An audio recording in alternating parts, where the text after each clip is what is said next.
Too naughty or too nice? You decide. Featuring Santa Corky and Joe Lewis. I'm too naughty, I'm too nice. Naughty, I'm too nice. I'm too naughty, I'm too nice. Naughty, I'm too nice. I'm too naughty, I'm too nice. Naughty, I'm too nice. I'm too naughty, I'm too nice. Naughty, I'm too nice. I'm too naughty, I'm too nice. Naughty, I'm too nice. I'm too naughty, I'm too nice. Naughty, I'm too nice. I'm too naughty, I'm too nice. Naughty, I'm too nice. I'm too naughty, I'm too nice. Naughty, I'm too nice. I'm too nice. I am very nice, but that doesn't mean I'm not incredibly naughty, if you know what I mean. All right, so who's Charlie and who's Tyler? Who's go on, answer the question then. Okay. Settle it once and for all. I'm Charlie. There's no Tyler. Oh, It's a okay. stage No name. Tyler. Yeah. It's a stage name. So he's Russell James Williams and I'm Charlie. Yeah. And Right. that happened because that was a strange thing, because when we made a record together during the pandemic, and I had no intentions of going back to performing again. Really? I spent 10 years in the music industry in my 20s. Okay. And I decided that at the end of that, I didn't want to go on the road anymore. I didn't want to, be away from home 6 months of the year or, a year at a time. And I thought, no, I've spent 10 years doing this. I don't want to do it anymore. And I started investing my time and money into new talent. And I thought that would be something that would be a bit different for me. And I made a record with you. It took about 2 years and we had the time because of the pandemic. And so we came up with the stage name Charlie Tyler for Charlie, because I didn't really know where we would go, and I've got a young family. And then TikTok exploded for us. So it's Charlie Tyler, but we've always been a duo. And now it's You were very going to much... sit back a bit in the back. Yeah, I was going to sit back a little bit, but that's not how it turned out at all. So what kind of what was things the have first been song you- happening for you at TikTok? What kind of things have been happening? When you say you exploded, kind of tell us the story and how that got going. Well, we never actually intended to be on TikTok in the first place. We basically had created this album, like I said, and we had no way of actually promoting it. So we kind of thought, well, why don't we try live streaming? I had done a bit in the past, during the pandemic, on other platforms. So why don't we just test TikTok Live, see what happens? We had this performance, an in-person performance. That sounds really odd saying that now. Yeah. In December last year, that we just went on TikTok and rehearsed for, and from then on, it literally just it completely blew up, didn't it? Yeah, I mean, we were on TikTok probably... We had a little bit of experimentation at Christmas time, funnily enough, and that was after a show. And within 2 or 3 months, it just completely snowballed from January, February here in the UK. We quit our jobs within a month. Yeah. Of being on Oh, TikTok. wow. And it was that fast, and we still can't believe how it happened. It was Yeah. But I have to say, we had a couple of years of prep with the music, and then we took that to live streaming. So it wasn't like it happened like that. Right it was away, just that you guys are... we found a vehicle for it. And for me, I was really pessimistic about live streaming, because I'd spent my entire life on the road, in front of people. Yeah. And I know how that game works. And to think that there's a weird thing that happened. The last show I ever played was in front of about 750, 800 people. And that was the last show that I did of my own act. And we went on TikTok, and we were instantly playing to 850 people. And I was like, oh, this is... It's whoa. different. Yeah, And puts you in front all of the a whole sudden- world. Yeah, and we were playing to thousands of people last They're Christmas. all over the world, aren't they? All over the world. And I could not believe it. And it just exploded. But we were on it...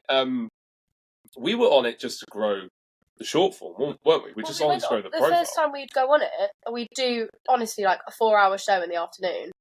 And we'd get, 2,000 followers a stream. So we're like, this is amazing. We're growing so fast on the app. Didn't even know it was something we could turn into, a business as such. No, we didn't even think of it like a monetizable thing. We just It was a thought promotion for it. we could just practice our album in front of people, because obviously the world had shut down. Yeah. And in the UK, it hit the arts. I'm sure, like the rest of the world, unfortunately, it hit the arts really hard. And most of the smaller venues and stuff have gone out of business. Or they're being, reappropriated in something else. So it was really hard just to even go and play music. We've never stopped being on TikTok. It makes absolutely no sense for us to go into the real world now. because our fan base is worldwide, and I know it's something that Santa, you've seen that as well. It's just you're out in the world now. It's not a narrow thing, and it just kept growing. Can you? You can't reach that many people in that many countries in literally a couple of hours. It's obscene. It's crazy. Does it make you guys more reluctant to not perform in person or live shows? So is there a situation or times where you guys say, hey, let's not go perform in person because it's better for us to perform, virtually, with TikTok Live? Or do you perform in person and live stream it? I think it would be good to get into a combination of the two. Yeah, that would be ideal. We both come from that, haven't we? So I think we miss the physical show part. That's definitely a thing. But I think trying to make it more, we'd like to do that, but make the events a bit more specialised. Maybe something more special about each event. And there's also the cost of doing it as well. It's because we're not signed to a label. We don't have like any background investment. So we don't have any like structure apart from what we're doing on TikTok. So everything in this room, this is just a room I rent from someone that I was doing during the pandemic. And there's nothing else. It's just there's literally 3 or 4 people that kind of put what we do together. But it's mainly, Charlie and myself to do it. So when you put a show on and you rack up all the costs, usually like a label or an investor would help up front doing that. So I think if we do shows, it's probably going to be like special, small ticketed events to start with. And then, if we get big enough, I guess maybe that's the thing. We'd have to bridge the gap, wouldn't we? It's a weird gap. It's a weird gap because we can just do whatever we want whenever we want at the moment, and we're very excited by that. So well, and I kind of have a question for Joe. In social media, Joe, as you see creators and artists like Charlie and Russ, there is going to be times that they're going to have to do some venues that they're going to be able to draw enough people to go and do those live venues, right?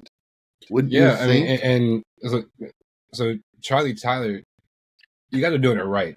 Like I tell every artist until my face turns blue, get on TikTok Live, go perform. Yeah, get on TikTok Live, perform and engage. And I remember seeing you guys one time, and I remember thinking, I think the reason why I bought my iRig was because of you guys. And I was like, how did they get how did they get their feed to be so clear? And I'm new to I was new to streaming, and I'm like, how are they getting their board inside of the phone? Like, what is it? And then I just did a bunch of Googling, and then I found, I need an iRig. Yeah. But we do get a lot of questions about that. Yeah, we do. Yeah, like it's a very, like when I first started live streaming, that's a question that was very hard to find an answer to. It is. There's not a lot of it. Yeah, there's not many people doing it. We found that the equipment we used wasn't actually very common, wasn't it? No, the box we used, you just somehow found it out. Yeah, it took us a long time to get to that information. Yeah, it's funny how there's very little going on out there in terms of the knowledge of even how to like put it together. The only thing that helped me was because I spent my whole life, in studios and stuff.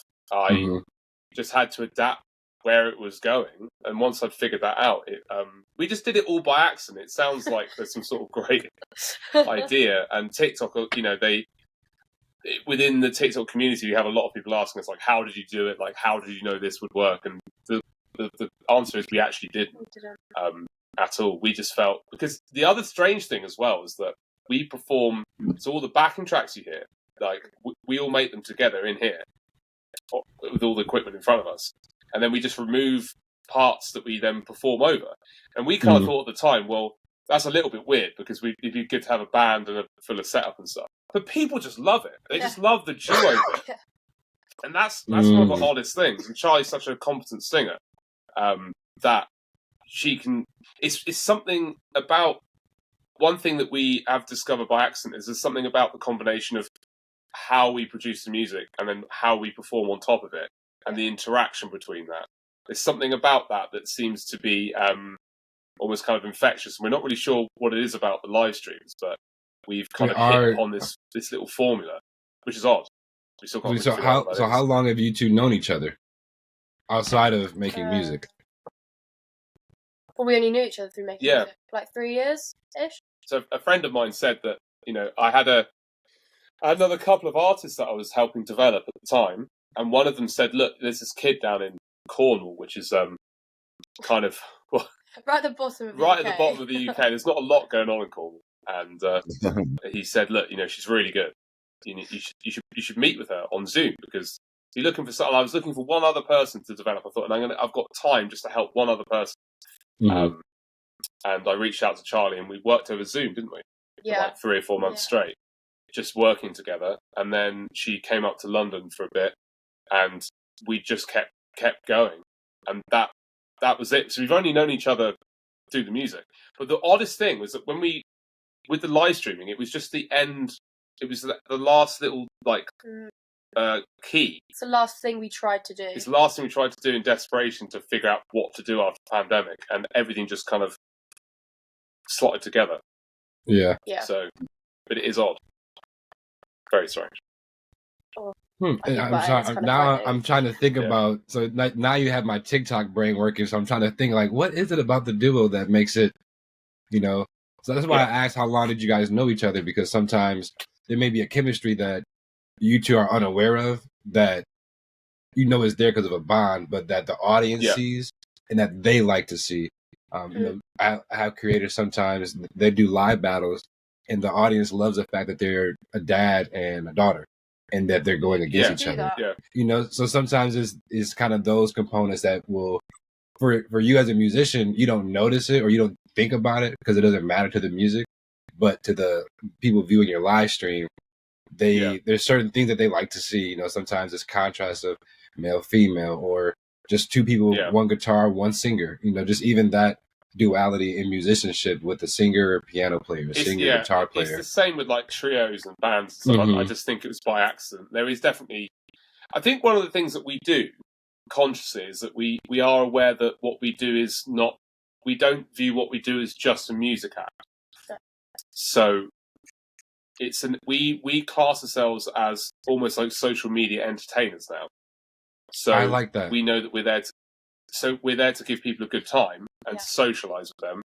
And the community thing is unbelievably important to some people, because there's a lot of people that we've attracted, a lot of people that can't, for various reasons, they either can't afford to go see shows, they can't actually physically get to shows. A lot of people that are in circumstances that don't allow them to experience entertainment. Otherwise, it's just on their mobile phones or tablets. So we're quite aware, and what's really helped our business is being aware that you're online to entertain people and socialize with people, and music is like the core around that, and that's a much richer experience. Because one of the problems that, thankfully Charlie's not had, but with labels and contracts and things of an old-fashioned route, once you're in, and they tell you what to do, and once you're doing what they do, there's a term that you've got to fulfill, and it's very stale. So if the people that are you're associated with, if they don't think that you should be doing something, or there isn't a different way you should be doing it, you have to just carry on down the path you've agreed to do. Now the thing is with TikTok Live and our circumstances, that once we discovered that we were not only performing for people, we were entertaining people, we quickly lent on that as that's why they're tuning in, is the music plus the overall experience that's individual every night. I think we think that's what it is. And certainly the more we look at that, the more the better it gets, I guess. Yeah. I was just going to ask, what is how important is the engagement for you with your audience? So when you're live, what does it look like in between songs? Are you talking to the audience? Will you break a song and start talking with the audience? Does your audience not care for you guys to talk with them? Like, what's the relationship that you have with your audience outside of them watching you perform? It's like, what else are they finding entertaining about the live that makes them stay? I think the main part of the reason that they come back is because the community aspect is so strong. So I guess us engaging with them outside of our streams and everything, in our Discord chats and stuff, definitely brings them together a lot more. There's more than just, so you guys have external community mediums as well. Yeah. Okay. And that happened really fast. That went mental. Our Discord chat went absolutely insane.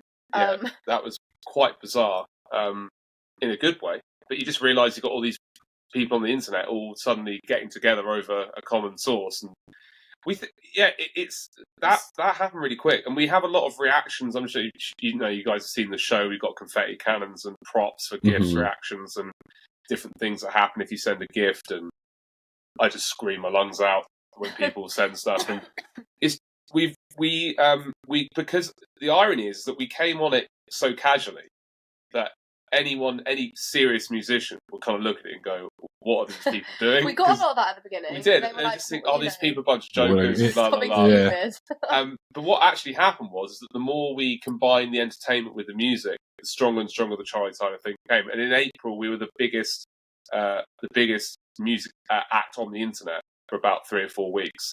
Wow. We had, phone calls flooding in, emails like non-stop, just trying to, because the attention was getting so intense. Because there's just nothing else like it, and none of it has been designed. Thankfully, there's been a few other people that have given it a go in our format now, on TikTok, Right. that are looking at what we're doing as a template, which is great. Have you connected with any other artists on TikTok and just visited and talked and learned something? One that comes up that I watch or have watched is Black Media. I don't know if you're familiar with them. They do pretty well. Not seen them, I don't think. No. Oh, okay. Yeah, we do a little bit, but it's so primitive that we found it hard. We were so successful. We did no battles, with no co-hosting, and we ended up on the podium most weeks in the UK. And that's not like a bragging right. It was just what happened. No. Every time we kept breaking the rule of co-hosting and going into battling and stuff, and it just didn't work. Like, the audience just didn't really get it. The weirdest thing about our lot is that, funny enough, from the battle thing, if we have a huge battle, they go completely insane. They either go 10 out of 10 or they're just not interested. Yeah. So Right. it's and the co-hosting is the same thing, because a lot of them now, what we've noticed with the co-hosting, it worked great. They absolutely loved the co-host Oh my with Santa. gosh. The response was through the roof, because I think our audience are they're in it for very intense, like, performance and entertainment. So to have Santa on the live stream, that's really with brand. They were all commenting that it was one of the most iconic moments. Yeah, we had we don't know if you guys know, but there's a big children's charity here in the UK called Children in Need, which is like your Make-A-Wish Foundation. And they have a big bear as their emblem, this thing called Pudsey the Bear. It's a big yellow teddy bear with an eye patch, and it's to raise money for all kinds of causes for children. And we did a co-host with Pudsey, and someone dressed up in the big Pudsey Bear thing and did some co-hosting. We did some charity work, and they love that. So we kind of know, like, if it's crazy and extreme, like full-on Santa Claus at Christmas or Pudsey Bear, they absolutely love the big kind of entertainment pieces. But there's not a lot of that on TikTok yet. There's a couple of our friends. There's a girl called Musical Chrissy that does. She dresses as Disney princesses and does songs like that. She just does the whole wigs and the dresses and stuff. And we have a lot of audiences from her, but there's just not a lot, is there? No, there at the is a moment? lot of, like, There's a couple of other musicians, but the extreme of that area. yeah. If that makes sense. So we're just kind of laying low at the moment in public until more people turn up, I think. So what have you got a different game plan for 2024? 2024? What have you guys talked about? Some new stuff going on, or? I feel like now's the time you're going to come up with some ideas that I don't have a clue about. Yeah, that's kind of how it works. Do you want to answer That you I'm can not talk that? For a bowl in with some stupid idea. You can bowl in with some stupid idea, because I don't... Well, we talked previously about this. For us, it's content, long form and short form content. We don't do a lot of it. So ironically, our music isn't really that available. We don't have a lot going on. I'm not in most of our content, although the whole thing's changed now. So we're going to work towards more things like this, like podcasting type ideas, more collaborative things outside of TikTok that are more evergreen, more things that we can do to keep widening out the experience of people. Because there's a lot going on. There's a lot of stories to tell. There's a lot of stuff going on that just doesn't get the light of day at the moment, because live is so intense. For us, the shows are so crazy that surviving the Christmas Actually, period yeah. was. It was almost impossible to survive it because the intensity of the party time for us is quite overwhelming because we don't have a structure apart from ourselves. When the show ends, it's just us lying on the ground Yeah. covered in confetti. Trying to exist after It's- shows is like carnage. So we need to kind of come away from live ever so slightly to start showing Yeah. people the other side and start getting into other apps and things like this. that and can actually help. build the content for live as well. Yeah, Because we've just found ourselves just going live all the time. yeah, because the demand is so high. Yeah. So that's the only disadvantage to live because you can't, you can't regulate what's going on. I'm sure, as you know, Santa, you go live, Yeah. and anything can happen. Oh. Anything. Exactly. Yeah, exactly. So So who knows? I have a question, and so normally we are interviewing a duo, and normally the conversation it always takes some like really deep turn. It's very personal, right? And it's of course very hard to do with two of you here, but I want to ask I guess a personal brand question. So the podcast is Too Naughty, Too Nice, and essentially Too Naughty is a time where you were just a complete badass, asshole, probably just, wreaking havoc on the world. And then Too Nice is a moment where the world is wreaking havoc on you. You decided to be a nice person, and the world's like, yeah, no, we're just gonna still give you the shits to eat. So what was a time where you guys can answer this as individuals or even as a duo and as a band, but what was a time where you guys were maybe as a band or brand doing things kind of too hard and you're just wrong, maybe too full of yourself, or I don't know, just kind of on the wrong spectrum of things, and you guys were doing things wrong? And then where was a time where you guys were doing things right and it seemed as if life was still showing you that you were doing it wrong or people were mistreating you or taking advantage? Or has there not been a moment where you were The latter's too easy to nice answer. or Yeah, I'm trying to think of the first one. I don't know. Can I answer the latter? yeah, you can I answer can take- whichever right. one. The- Whichever the- one the- has the answer. Yeah, the Too Nice thing, I guess, as a duo on TikTok is unfortunately we've been taken advantage of a lot on TikTok, whether that's through other creators, the way they treated us, or other creators stealing our content ideas, people stealing the prop ideas. We've had a bad run of. I wouldn't even call it impersonation. We've had an awful lot of pressure from other creators, either bullying us or trying to get us off the app. It's been a big resistance to Charlie Tyler on TikTok, which has not been great. And I think we've dealt with that really, really well. But we're definitely culturally, we don't really fit with TikTok Live as it currently stands. More so in the States, you guys have got more going on. There's more entertainment going on in America. In the UK, when we first came on, the bullying we used to get from the top creators was insane. So what does that look like? How do bullies or how do creators bully each other on the internet? Like, what does that look like? Well, they can organise mass trolling. They can get you banned. We used to get reported and banned quite a lot. Yeah. But the stuff I can't really say what we used to get reported for. It was pretty illicit what they were implying. We had some pretty bad stuff, rumours, fake accounts with, it was nuts for a period of time. But then we never went away, so we got a lot of respect from people because we just didn't even talk Well, about to it. combat that, we just did what we did. Like, we And it just worked. do us. Yeah, So that's I that's guess kind of gone now. so but I'm wondering, how did it get to a point where another creator didn't like you? Like Just by being there, so like because Because we provide entertainment. Yeah, I mean, there's a lot of questionable activity on TikTok, and it's down to everyone's preference, obviously. But there's a lot of strange so activity. were these creators that maybe you guys had a conversation with or worked with before, or was it like are these just like random people? No, there's a variety. Yeah, we've had quite a few people try and shut the whole thing down before without even knowing you two. They just looked at it and that is crazy to me. Yeah, but in the UK there's a very dominant side to TikTok, which is absolutely fine. It's not what we do. Just by existing, we're a very black swan here. We don't have.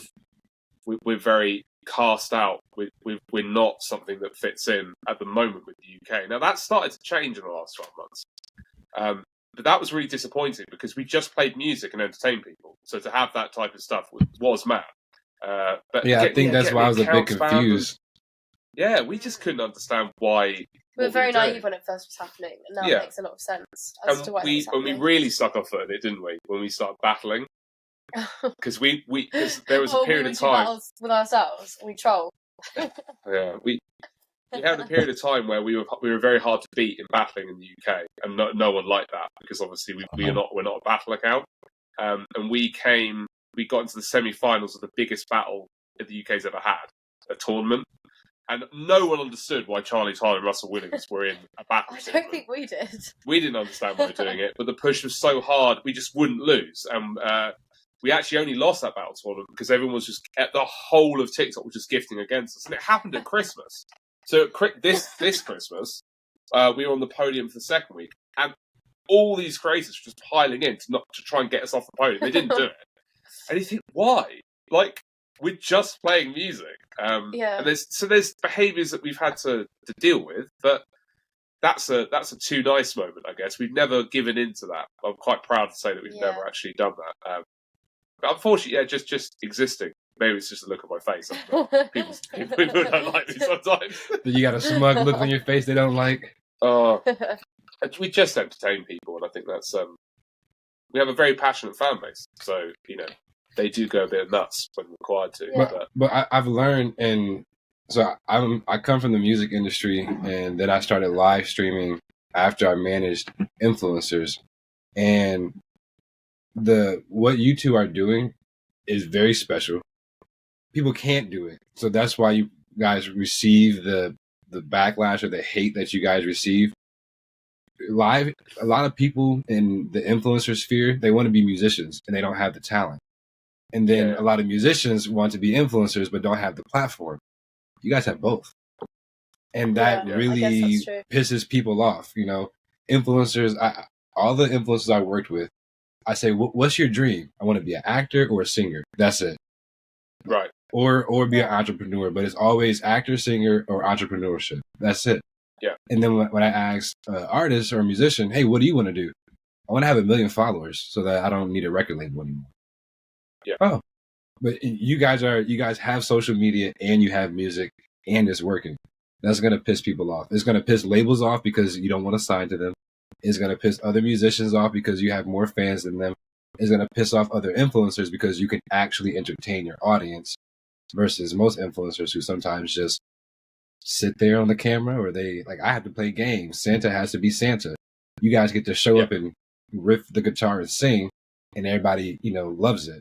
So it's just kind of it's kind of the same. I'm sure, you've seen it when you were performing physically. When you walk into a bar, there's always like a person that's like, the band's here. Because they wish they were the musicians. And it's the same thing, as people that's a really good observation. The bands on TikTok, they wish that they were you guys. So the more you guys grow, you're going to keep getting it, especially if music isn't a massive push on TikTok in the UK. Yeah. Because they're seeing that and they're like, what is this? This isn't what we do. So I can see how it's actually funny because a lot of the big battle accounts, isn't it weird, isn't it? Two of the biggest battle accounts in the UK, they actually really get on with us. They come and gift us. They come and say hi. We think, why are you gifting? Why are you helping us? Because this is like we're like, right. It's odd. They kind of that kind of respect, and we have. Maybe they've got that observation, I guess. Yeah, because it's just I don't know. It's weird. I think one of the things that we've never really understood. We've both never really been big on social media. Right. So I didn't have Instagram till like last year. Like I never really used it, especially in the because I come from you'll understand it, Joe, but like I come from that time in the music industry where YouTube was a new thing and Twitter was like at its peak, and we had a big Twitter account. That was kind of it. So we just sent a tweet out about where we were playing, and then people would turn up. That was kind of what social media people were using it for. And Facebook was a thing that a couple of my friends were coding for. It wasn't something that was like, we just go on Facebook and use it. It was just there it was. For us, we just don't. We have no idea what we're doing. we We're really, still really, navigating like we the sort have of content we absolutely even need not to a clue. make. So social media to us is like, yeah, we just go on live, and we kind of get in the live thing now. We're quite aware that we've developed this thing that's quite unique, but I think that's why we now want to expand more, because we think that we've got that part like as down as we can at the moment. yeah, I it's think we've it's got it refining under the show. control. We've got some other ideas, but live performance is live performance, so we know Yeah. where we want to go. But the Apart other, from upgrading the set, it's not really like too much. it's a show, Yeah. it's a gig, so we know what we're doing. But the other platforms, we definitely want to expand onto because we think there's a lot we can do there long term. It's just, to be honest, we just don't know anything about the rest of it. What would be the next platform you guys think to put your energy and time into? I would say YouTube. Yeah, potentially Yeah. YouTube, we Yeah. think. Yeah, Yeah. definitely YouTube. So There's a lot of long form we want to do, and we don't see. Here's a funny thing: we see what we do now. I totally get social media now. Like a little switch went off in my head Mm-hmm. about maybe 3 or 4 months ago. I thought I'm going to be doing this the rest of my life because this is where we're all going. Like everyone's going to be their own thing, and in the next 30 years, it's going to be That's the everyone's best going way to to have put their it. own. you as a person can be a brand. Yeah, That's mental. Mm-hmm. you are the brand. Just Like- existing, you're a brand. Yeah. So even in other spaces, like my partner's a teacher, but most of the people that are on the rise in education in the UK, they're all independent. They're either selling courses to schools, they're either making social media content for children, they're doing something, and they're making. Let's be honest, they're making more money and they've got more freedom because they're not up for the long-term contracts anymore. It's not everybody, but there are people now that are. You think, wow, they're actually doing it and it's working. It's not like it's a pipe dream, and it's bizarre. It's amazing. But I think in what we're doing, like with what Santa's doing, our lives are very, because you're on live a lot. That it's all happening as you're living. It's it's not like a long form, because a long form is historical, right? So we could upload this video, and in 10 years' time we could come back and watch it again. Yeah. Right. But with live, it's as it goes. So for us, we've done it the wrong way around, we think, which is ironic, Yeah. because we have very little social media content, but we've got the live. So our exposure point, we've kind of got down. But now we need the fan base from the other platforms to help build the live. And Oh, they that's go backwards literally and forwards, because that's all of us right now. I mean, that's right. me, that's Santa, Yeah. that's you. We're like, yo, how do we get? We're live, but how do we get our profile and our content to actually? So for example, so my daughter saw you, Santa, on live. I think a couple of days ago, and she couldn't believe that Santa Claus was on TikTok.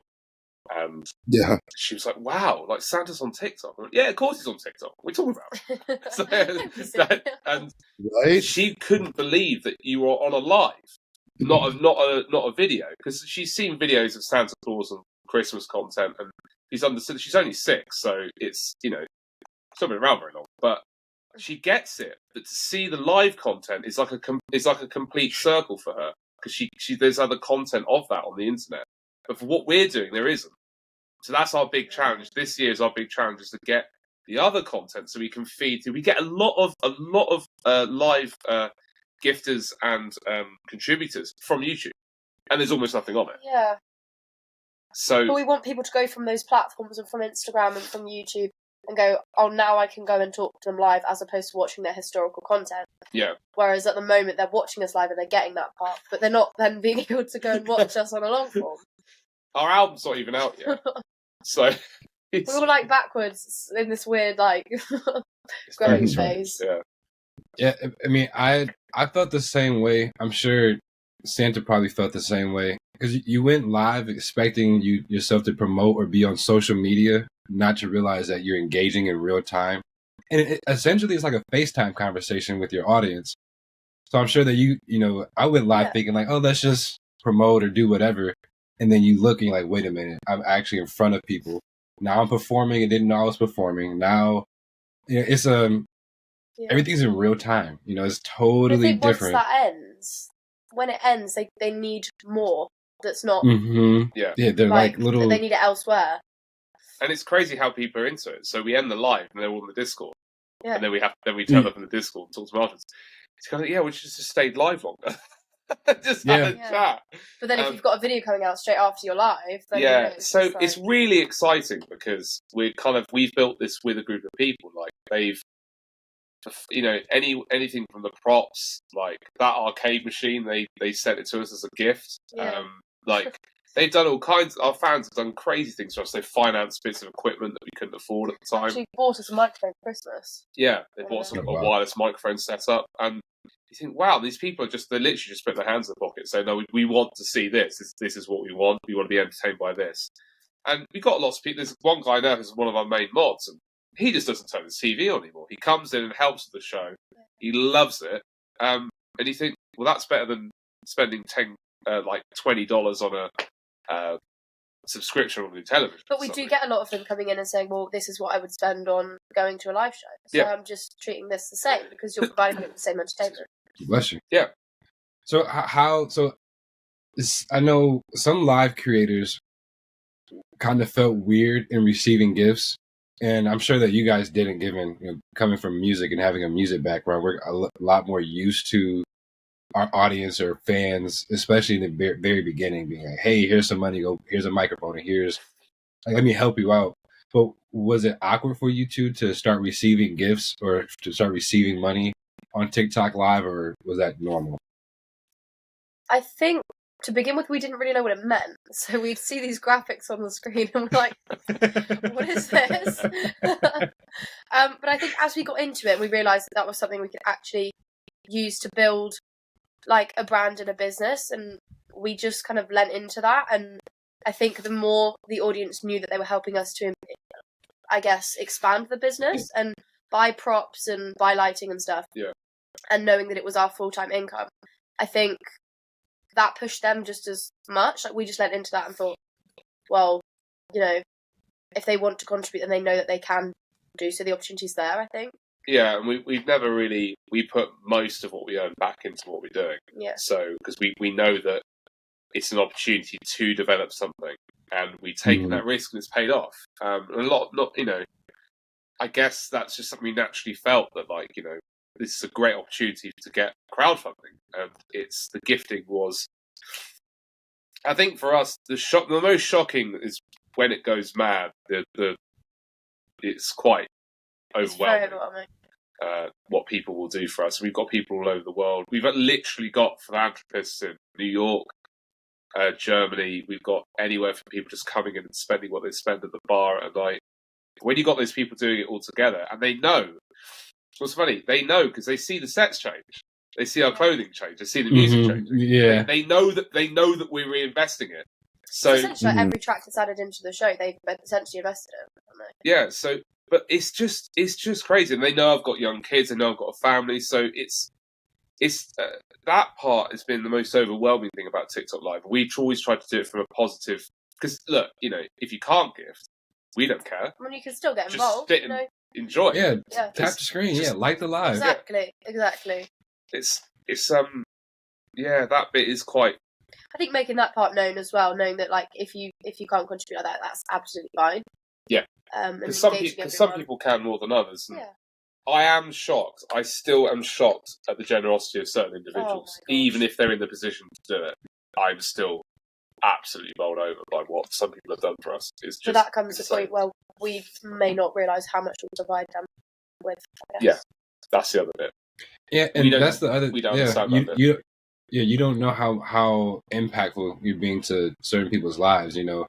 So a lot of times, I mean, how many times have you gone to a show and you've seen the band, and how many times did the lead singer say, "Hey, you, how are you doing?" and called you out by name? Yeah, that's exactly what we talked about. Almost never does it happen, right?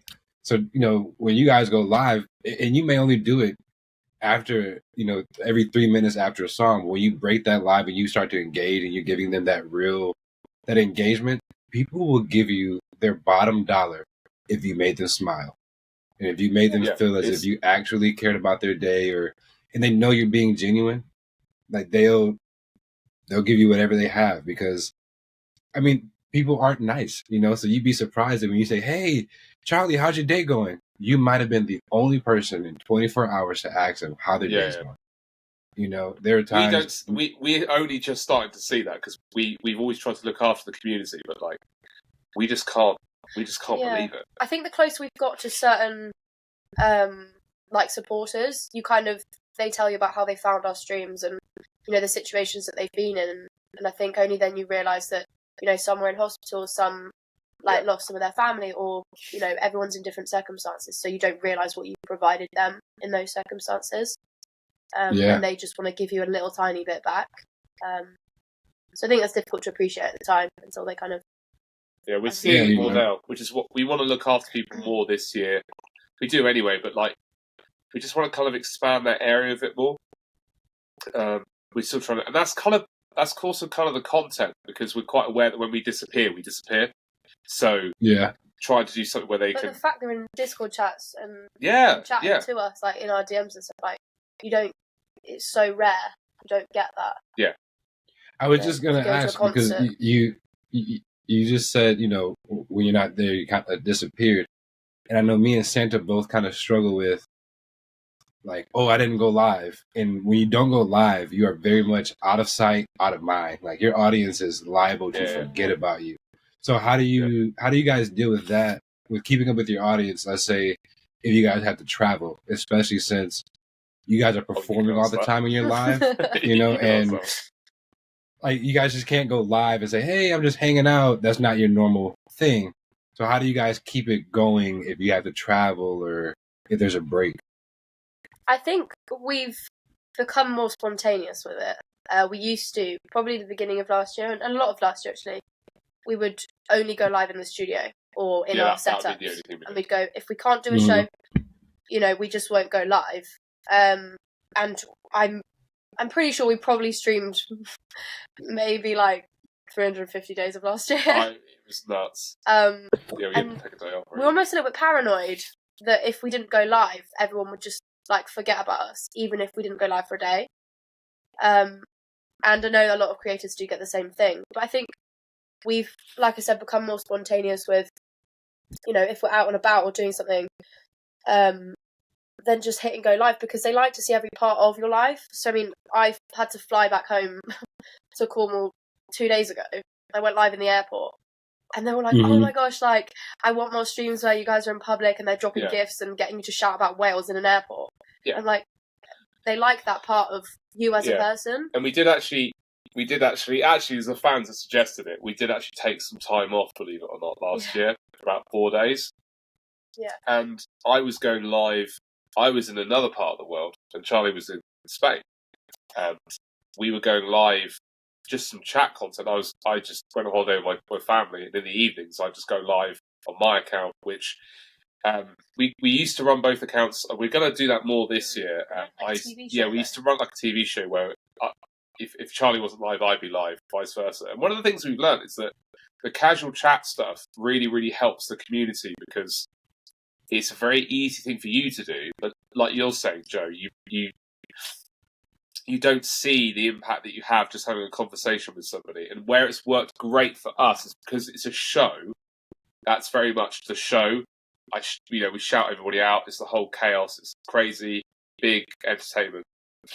Sometimes just having that chat is a really important thing for the overall vibe of the community because we're not doing something. Hopefully, we're not doing something negative. We're trying to do something positive. So we're still working on how we can appropriately do not casual lives. I don't like that word casual, but I try to do lives that are away from what we do. Yeah. Because they really love it, and we like it too. But it's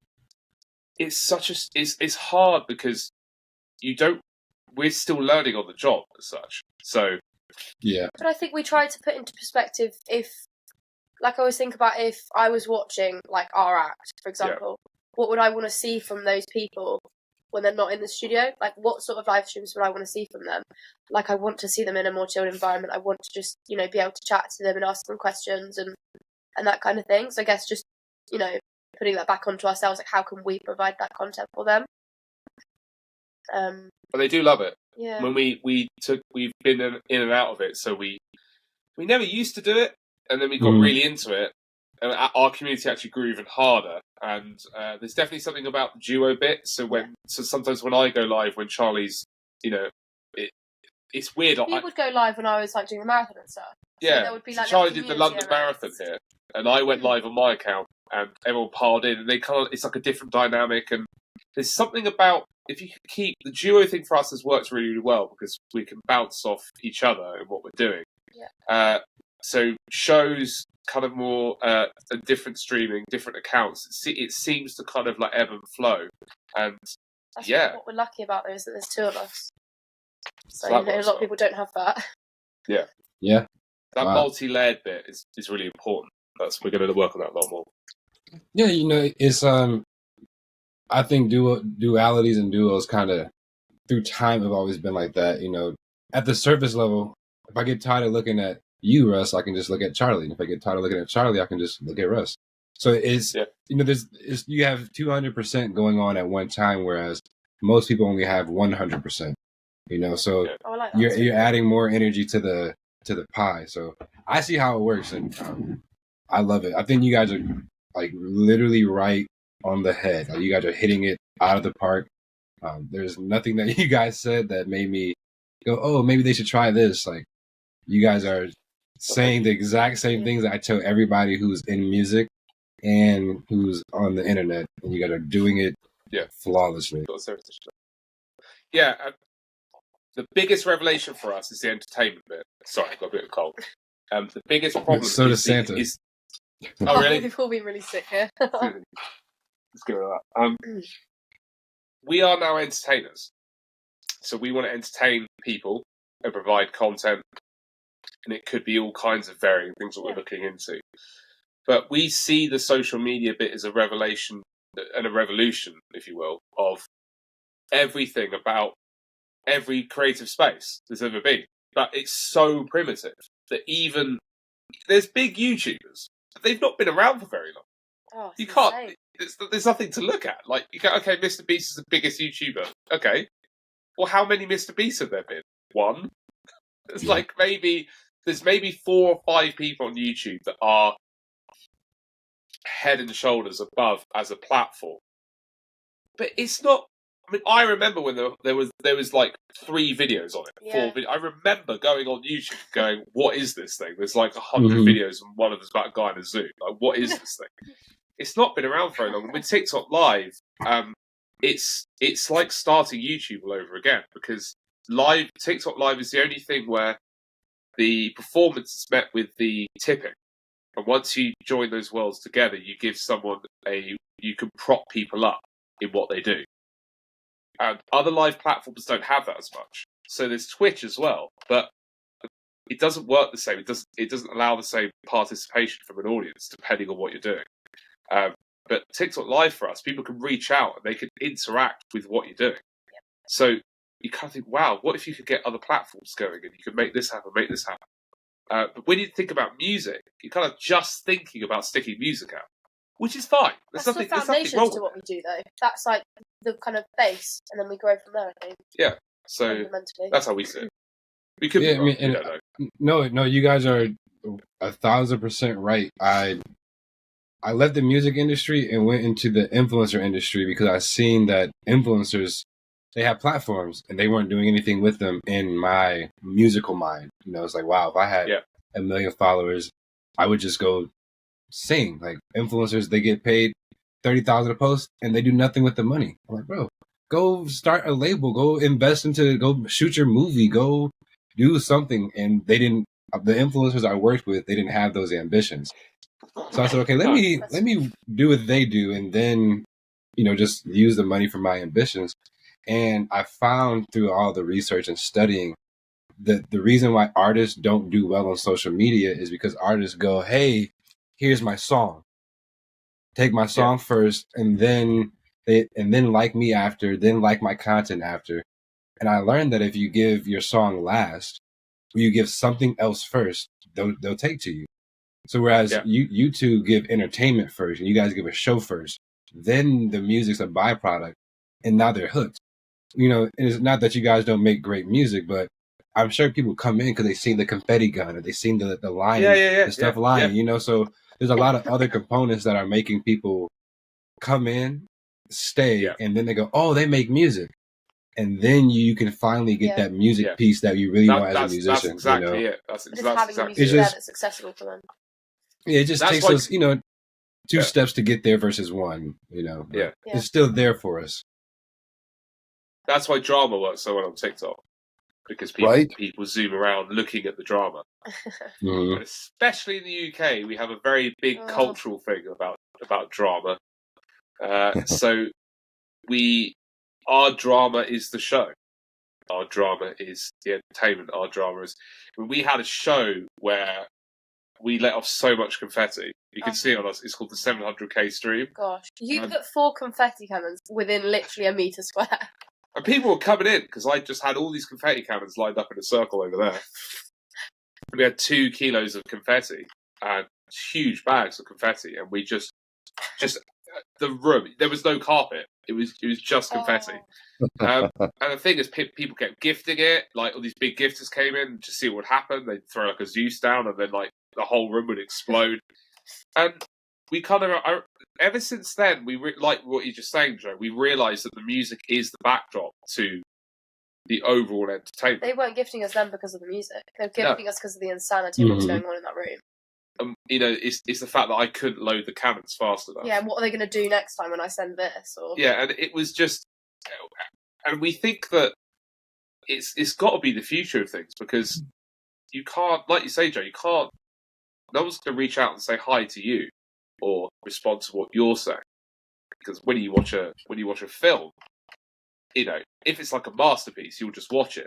But a lot of it might not hold your attention. It might get a bit boring, and you might not really finish it. You don't really know. There's so much of that now. But with live, elsewhere though, you can't watch a film No. and go and get the other content elsewhere. and that's the thing with live. People watch us to see what happens next. And that's Mm-hmm. that's the oddest thing. So we have people come back every day to see what might happen. And over Christmas was Oh. just insane. Because it was like, can Charlie Tyler be Christmas number 1? And that just went off like a cannon. People just went, well, Literally. it's Yeah. we Wow. think that's what it is. Yeah. Maybe. And I get it when I watch Santa Corky, because you can't talk to Santa Claus. Now you Can can. you imagine typing a message to Santa and he reads it? Right. My daughter just thought it was the most magical thing. She just thought, "Is that the real Santa Claus?" Like, yeah, it is. It's a TikTok. Like, but he's painting toys on TikTok. Like, yeah, when's he going to do it? Right. He's a busy man. She just thinks it's amazing, and the fact that I think she sent you some gifts at some point, and I think you shouted me out, and it was her sending them, and you kind of think this is amazing. That's actually amazing. It's not like kind of good. It's I don't know. It's just the fact that you can reach out and be part of the entertainment makes TikTok Live very special. You can reach out as much as you want. Everyone can get involved. You don't have to, No. you don't have to gift, or you can just be there. And I think there's going to be other platforms that copy the TikTok format for sure. I think that there's no way that another company's not going to give the gifting thing a go, because there are a few, but I think there could be something on the horizon from somewhere. I think it could be the way that people interact with live performance, because it's crazy. But I get it myself. It's I'm watching the stuff going on in New York on TikTok. Like, I've never been to New York. Yeah, that page is amazing. And I think it's, what's it called? New York I can't Every remember. Day or something? Yeah. Where they show the like the streets. Yeah, I watched those too. And it's amazing because like me and Charlie have never seen that before. That's so not UK. That's the most opposite to the UK. It's like it's like the creator. It's like Evelyn. Yeah. There's a creator in the UK that goes around and shows like British castles and things, and a lot of people all over the world can't get that. Yeah, content. she's from Las Vegas. Yeah. So it's an American market of people learning about British history. And you think, this is amazing. Like, it's just bonkers. It's just like, what? And a lot of our big American supporters watch her because they're like, you guys live near a castle? It's like, I'm like, yeah, I drink in pubs older than America. It's it's a bit different over here. We're all kind of broken, old, and wonky, but it kind of works. Yeah. And it's amazing, to see all that happening, and whether it's Santa Claus or the New York Parade, it's got to be the future of how people interact with entertainment. It has to be, Yeah. because it's the quickest you can get to. You can reach in and touch the things you're interested in if the person doing it is doing it at that kind of standard. And I think the Santa Corky thing, I was thinking about this the other day. It's so rich and it's so tactile that when I first saw you, Santa, and this is before we connected, I couldn't believe it. I thought it was such an amazing I think idea. you shared it to me, and we were both sat there going. Well, we just sat watching the studio before a show, going, Santa Claus is on TikTok. This is an amazing idea. Mm-hmm. And it was just so wholesome and so positive. Right. It kind of started for me when COVID hit, the pandemic, and all the fellow Santas started going to virtual visits in Zoom. And all right, yeah. Yeah, because, they couldn't, there was, it just blew up for Santas all over the world. So I was actually hired by a chain store to do this. As people walked by, they had a chance to sit down with a screen at the store in California and talk to me live. Right. And Right. Oh, okay, That's right. really cool. Yeah, I don't know if you're familiar with Sam's Clubs, but that's who it was, Sam Club. No. It's like a Costco, Sam's Club, Walmart, Okay. big box store. Walmart, Okay, big yeah, box. That makes sense. Yeah. But that, and then it just started going from there. And then my son said, you should go on TikTok. And I said, no, because what I knew about That's TikTok. what I said. I said that as well. Right? I said What that. I knew about TikTok was teenage kids dancing and ladies showing stuff they shouldn't be showing. And then my son said, no, Dad, look. Yeah. And we had politics, dirt bikes, and welding and that kind of thing. And he said, the algorithm's going to go for you. And then it just started blowing up. But, I brought in all kinds of different gimmicks. I have, people give me a cowboy hat and mustache. And I have a cowboy hat and mustache that I do, on and on and on. So, and it just blew up, absolutely blew up because of that. So, but anyway. Yeah, I was gonna say, Sammy, you got any questions, or you want to close us out? I know we just crossed over our hour. One mark. of them is how do they find you? What platforms are you on? How can they find you? We're on every platform. We're on, obviously, our TikTok, YouTube, Instagram, at I am Charlie Tyler. You also have I am Charlie Charlie Tyler. Mm-hmm. Yes, at I am Charlie Tyler. And I'm at Russell James Williams. And you'll find us both on that. Yeah. Yeah. Cool. Well, I really thank everyone for joining us on the podcast today. It's been a really fun podcast. We're currently doing episodes every Monday. So every week we have a new one coming out. You're going to want to follow us on the next one coming out. I think you're going to really like it.